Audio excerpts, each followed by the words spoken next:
What is the exact price of a politician's morality? Today, we have a concrete answer. It is exactly one United States Senate seat. Yeah, it's a stark way to look at it, but I mean, the data really backs you up. We are watching a live experiment in just how much a political party will tolerate to keep power. Right. So let me give you, the listener, the 90-second rundown. A massive bombshell report from the New York Times just exposed some severe allegations against Democratic Senate candidate Graham Platner. And this is a really crucial race. Exactly. And the report doesn't just point out minor flaws, It details a history of toxic relationships, actual physical threats toward women, and this, frankly, bizarre obsession with violence. Right. But here is the kicker. Instead of dropping him from the ticket immediately, many top Democrats are doing the exact opposite. Yeah, they are dodging questions, deflecting the blame, or even actively defending his campaign. You're seeing this real-time calculation. They are weighing the shock of these allegations against the mathematical reality of losing a Senate majority. So today, we are going deep into the mechanics of this political crisis. Our sources for this deep dive include three main things. First, we've got the original extensive reporting from the New York Times that details the specific allegations. Right. And second, we have direct, on-the-record statements from top political figures reacting to the news. And third, we are pulling from a breakdown by conservative YouTube commentator Devory Darkins.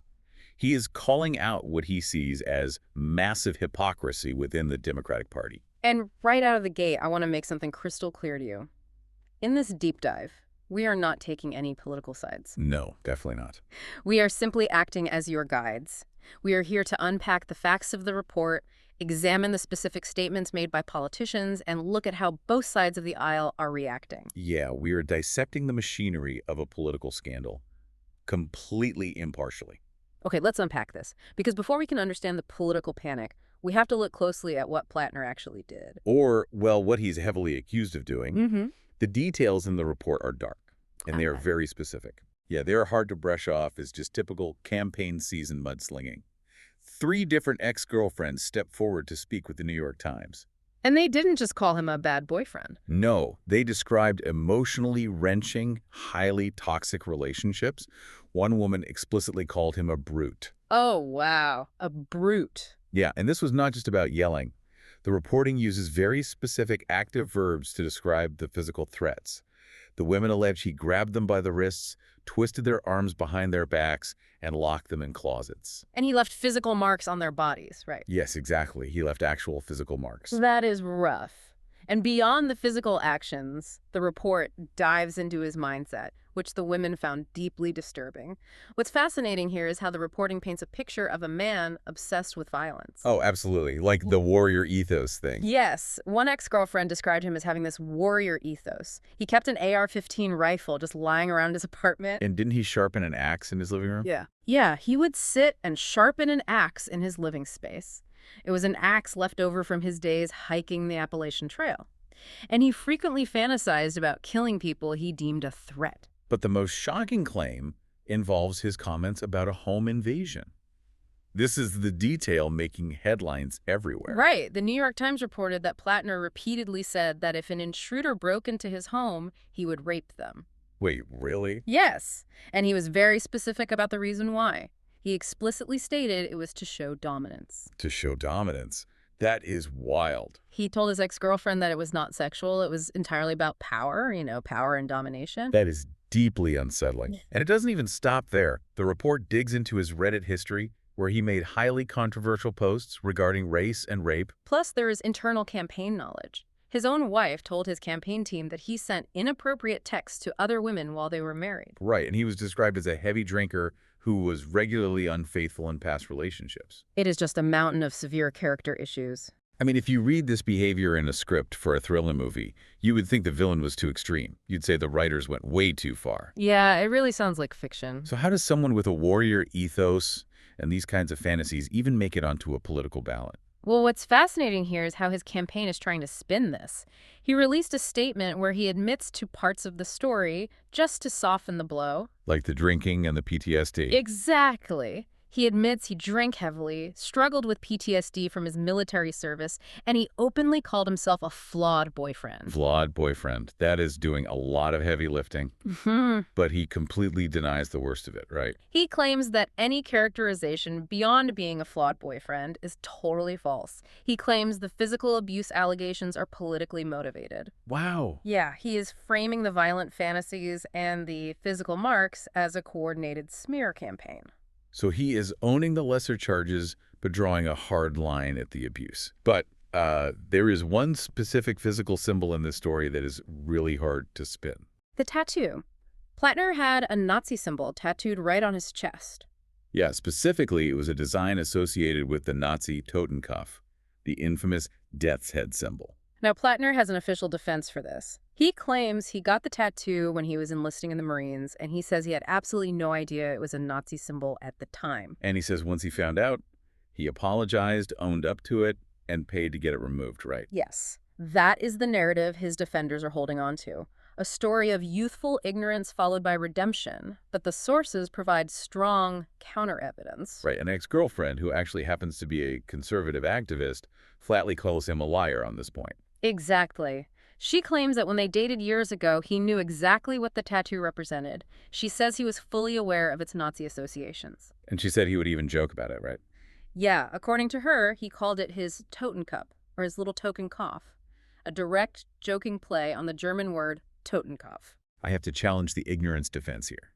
I mean, most people who get a tattoo know exactly what they are printing on their bodies forever. You sit in a chair for hours. Right, you pick out the design, you look at the stencil. Can we really buy that someone joins the military and just accidentally gets a notorious hate symbol etched into their chest? It stretches belief for a lot of people, and this tattoo creates the ultimate test of political loyalty. It forces his allies to make a hard choice. Right. They have to decide if they publicly believe his unlikely story or if they believe the ex-girlfriend's claim that it was a dark joke. Which brings up a critical question. With allegations this explosive, you would expect a unified, immediate rejection of the candidate. Yeah, the party leadership should be running for the exits. But instead, the response from Democratic leaders has been incredibly evasive. This is where Devory Darkins, the YouTube commentator, steps in. He points out what he calls a specific playbook. Step 1, claim you haven't read the report to buy time. Just say, I haven't seen it. And step 2 is to deflect. Say the main goal right now is stopping Donald Trump and fighting for the economy, so we cannot afford to focus on personal issues. Let's look at how that playbook matches up with the actual statements, like Senator Bernie Sanders, for example. Right. Sanders is one of Platner's biggest backers. At first, he just ignored the questions. He literally walked past reporters. Yeah. But he eventually gave an answer, calling it a private matter.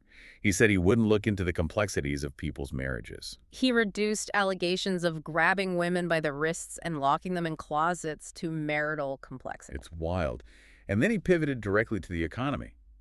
Sanders argued that rich people want to defeat Platner because he fights for the working class. Sanders actually asked out loud, is he a saint?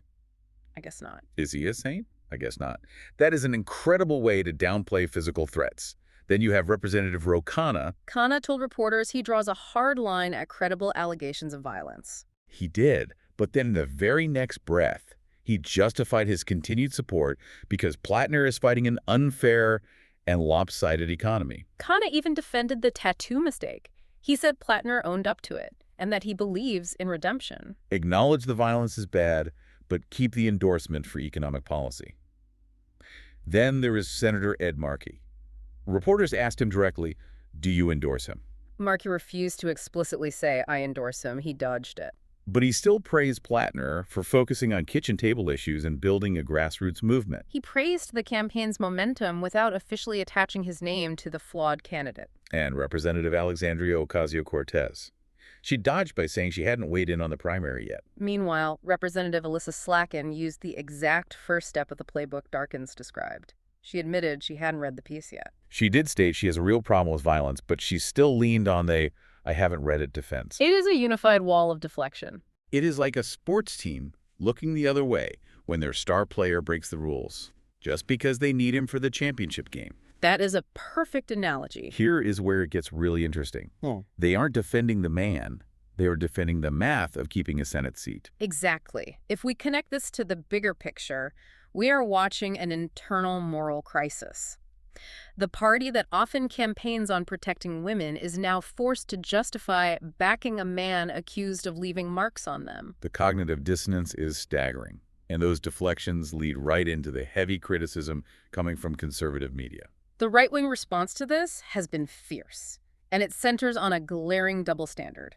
Let's look at Darkin's argument here. It all boils down to hypocrisy. Darkins argues that if a Republican had these exact same scandals, the media and the Democrats would make it front-page news every single day. Darkins points out that if the Democrats truly held the moral high ground they claim to have, Platner would have been ousted the moment the tattoo story broke. Right, they wouldn't even need the physical abuse allegations to drop him.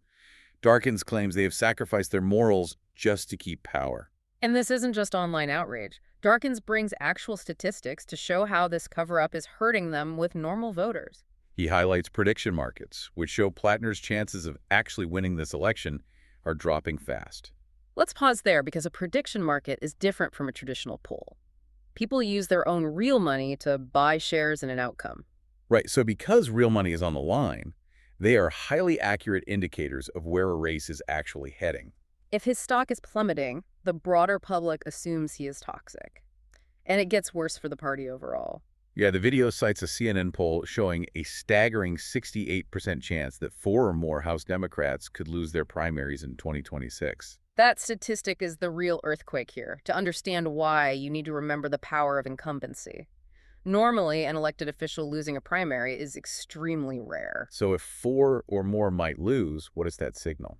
It signals a massive trust deficit. It means voters within their own base are so frustrated by this kind of hypocrisy that they are willing to fire their own representatives. Darkins argues this proves normal voters are disgusted. They are disgusted by parties that protect radical or highly flawed candidates just to maintain political power. This raises an important question about the boundaries of our current political system. Can any candidate survive a massive scandal just by pointing across the aisle and saying, but they are worse? Right. I may have an abusive past, but my opponent will ruin the economy. Think about it from your own perspective as a voter. Yeah, does it bother you more when a politician does something wrong or when their allies suddenly change their moral standards to protect them? Exactly. The initial action is terrible. But the cover-up, the twisting of logic by people you trusted, that alters how you view the entire system. When Bernie Sanders says, is he a saint? I guess not. Or when Ro Khanna talks about redemption for a Nazi tattoo, they are banking on the voters agreeing with their math. They are assuming the voters believe the Senate seat is more important than the character of the person sitting in it. Which brings us back to where we started.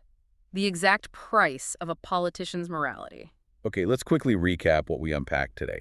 We looked at the alarming allegations against Democratic candidate Graham Platner. From the active physical abuse and the twisted fantasies about home intruders, to the controversial Reddit posts and the Nazi tattoo. Right.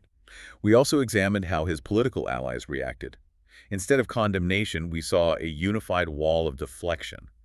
Politicians claimed ignorance or openly argued that economic issues simply outweigh personal character flaws. And finally, we looked at the heavy criticism from conservative commentators like Darkins, who point out the blatant hypocrisy. They brought the prediction market data to prove voters are punishing the party for it. Why does this matter to you? Because it is not just about one single Senate race in Maine. No, it is about the fundamental rules of American politics today. It tests whether character still matters at all, or if elections are just a numbers game where anything goes.